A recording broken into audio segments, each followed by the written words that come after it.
Today I'm going to show you how to install the 3SX aluminum dash vents for the 3000 GT and Dodge Stealth.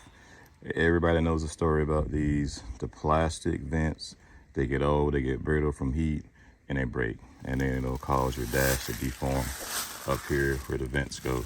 The 3SX of aluminum, 3SX aluminum vents are a lot wider than the original dash vents, and this is going to be a permanent fix for you. You can see the size comparison there. See, that's the stock vent, and it's a lot larger, a lot larger. We're going to replace those. Before you get started, you have to remove this ductwork. If you got the dash out, it's going to be a Phillips screw here, one under here, and that's recess, one on this side, and one on this side. It's going to be a total of 4 Phillips screws. Then you can grab your ductwork, take it out the way. You can see the stock vents attached from the underside with Phillips screws. We're going to remove all those. Mine on this dash, they're broken. And you got your photo sensor over here. Remember, I'm going to show you how you're going to install that in the new vents also. We're getting ready to take these screws out and get started. All right, that's how it's gonna look after you pull your old vents out, or what's left of them anyway. All right, here's all the hardware you get from 3SX when you order these. Very simple locking style hardware that you have with screws and these tabs. Here are the rings you got to use to install this photo sensor. You have to unplug the photo sensor from here. It's gonna be this little white plug. Unplug it, pull it through your old vent, and then you get ready to install it on the new one. I'm gonna show you how to do that. Okay, that's the photo sensor, and you just press it in with and hold it, and then you'll slide your ring over your cable, and there you go. You just press them down on there, and it keeps it locked in place. It fits snug on its own, but the rings just keep it from backing out because, as you see, the plastic vent had sort of a recess there that kind of kept that collar and kept it from moving.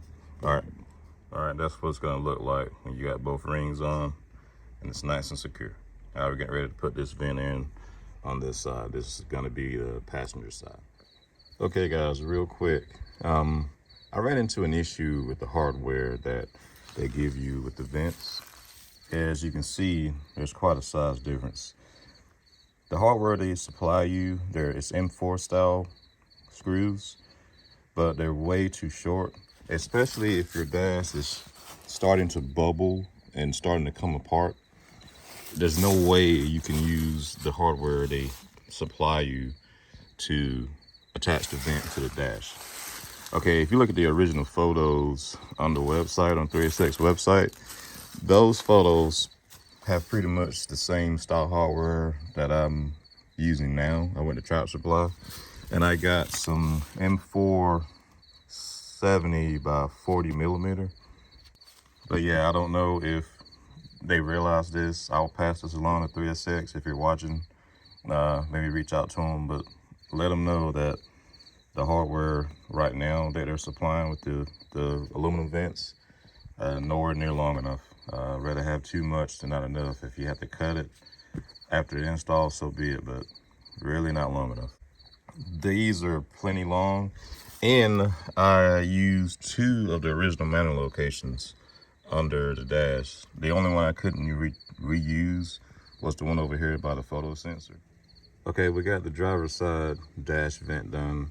You see how I had to do it on this one. I only used 1 of the stock mounting locations. The other 2 mounting positions, I went to the side of the OE mounting locations, and I'm going to show you why I did that.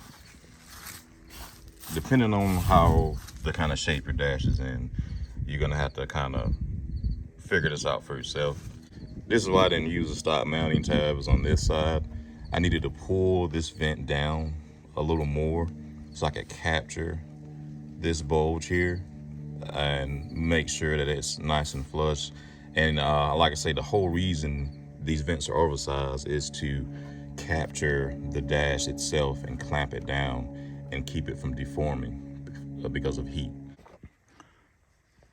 Okay, with the longer hardware, the only modification I had to do was on the driver's side vent. I took me a little small hand saw, and I had to shave this bolt down so the ductwork would clear right in here. Because you see how the recesses are for the stock mounted locations. Being that I didn't use a stock location here, it was off to the side and it protruded out, so I had to trim that down. Also, on the ductwork itself, if you mount in the corner like I did, you got to take you some scissors and just clip that corner off. That way it'll sit flush, and then you can bolt your ductwork back in. But that's really only other issue that I had. But like I said, you're gonna have to get longer hardware. Maybe not as long as mine, but you got to get longer hardware in order for this to work. The hardware supplied with the kit is just not gonna cut it. All right, guys, that's it. We got a lot of ductwork back in. Wiped everything down, cleaned it up a little bit. Looks real good. Remember the tips I showed you? I did 40 millimeter, maybe 30 millimeter. That way you won't have to do any trimming like I did here to get past the ductwork. And I still, like I said, you will have to clip some of this off, and it's not gonna hurt anything. Just so this will mount flush also. Also remember I used mounting location, stock mounting location here, and I did not. And it's just because of how the vent's made. The holes are offset, so you can't really use the stock mounting location here and here either. I did use the stock mounting locations on the passenger side vent here and here, but I did not on this corner with the photo sensor. And remember how I showed you how to install that. But it looks really good, man. Shout out 3SX, man. You guys are awesome. Really love that you guys are keeping this platform alive for all us old hardheads from the 90s that just can't let go. All right, guys, this is the SEM color code I've been talking about. This is satin black. Like I said, I've screwed up. I meant to get charcoal, but I think I'm gonna keep with this color. They gotta go good with the car, with the color scheme I'm going with. Here's a piece of the carpet. This is part of the center console on the side there.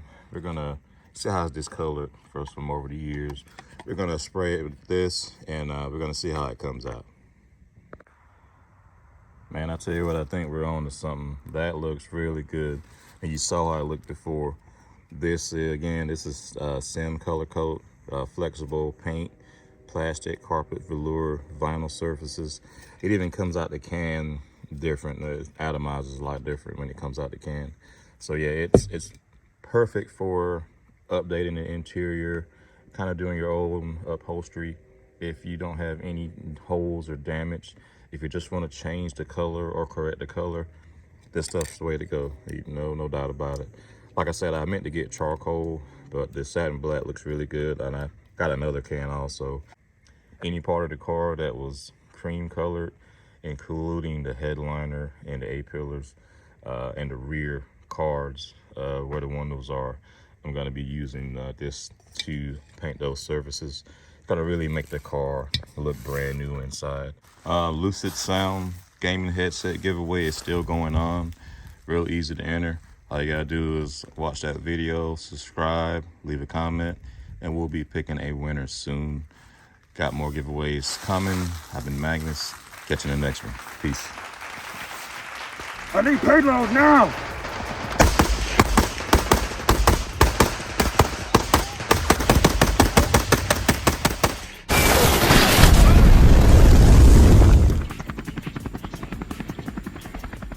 Arm yourself. Advanced Armor Light Firearms.